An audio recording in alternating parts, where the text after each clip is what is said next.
Give a shout out to Jake Mulvaney, I give a shout out to Adam Roach, and I give a shout out to Dermot Cannon. Songs about how bullying can lead to suicide, and suicide never the answer. Hope you all like it, like and share. Why don't you stop?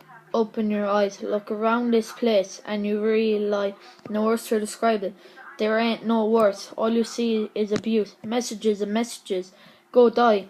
She is thinking to herself, the whole world's a lie. She goes to sleep at night, all she thinks about is suicide, waiting for the girls in the class way dislike in the morning. She wakes up for her breakfast. Her mother calls her beautiful, but she just thinks she's reckless. She doesn't want to think anymore. She doesn't want to go to sleep at night. She doesn't want to leave the front door. She has to go to school. She has to speak up, but she knows very well she just has enough. Life is rough, that's how we go. Never had a high, she's always in the low.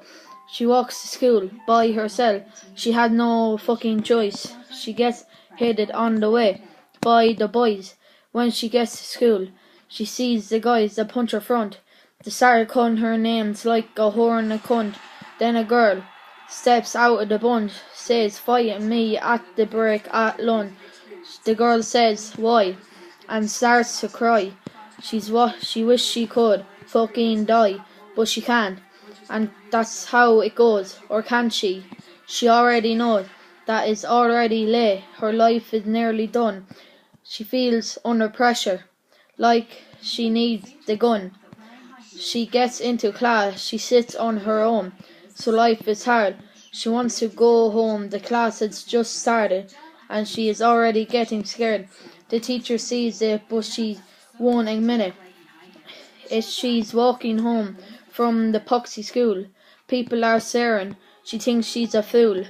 This ain't cool. She gets to her house crying.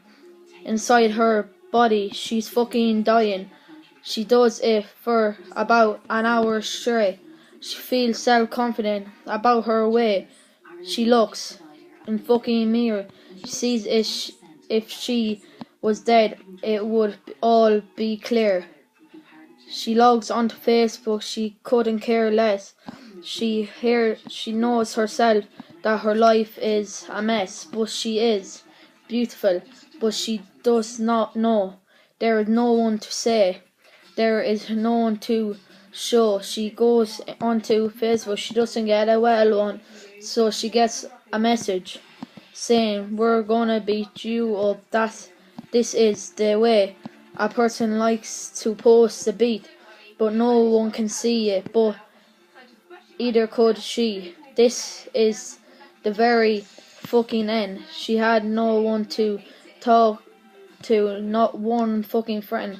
She writes a note to her mother. No mother should receive, but it's too fucking late, and she said it's time to leave. She cracks her phone, but there's no fucking hope. She goes to the drawer and she pulls out a rope. She's thinking it, and she's thinking, and tears running down her face, and she's sinking, watching for a way for someone to shout. She's thinking to herself, no way out, no place to go, no place to go home, no place she could go home. She stands by her bed, thinking her last breath. She grabs the top of the rope, puts it around her neck. This is it. She takes her last breath like a pump, steps out and jumps. This is the problem with our generation. Kids commit suicide on a daily occasion. Suicide never the answer. Suicide is never good. Bullying is bad, and I never really understood it. These days it doesn't matter if you're straight or gay. Agree the people. It doesn't matter whether you're skinny or whether you're fat.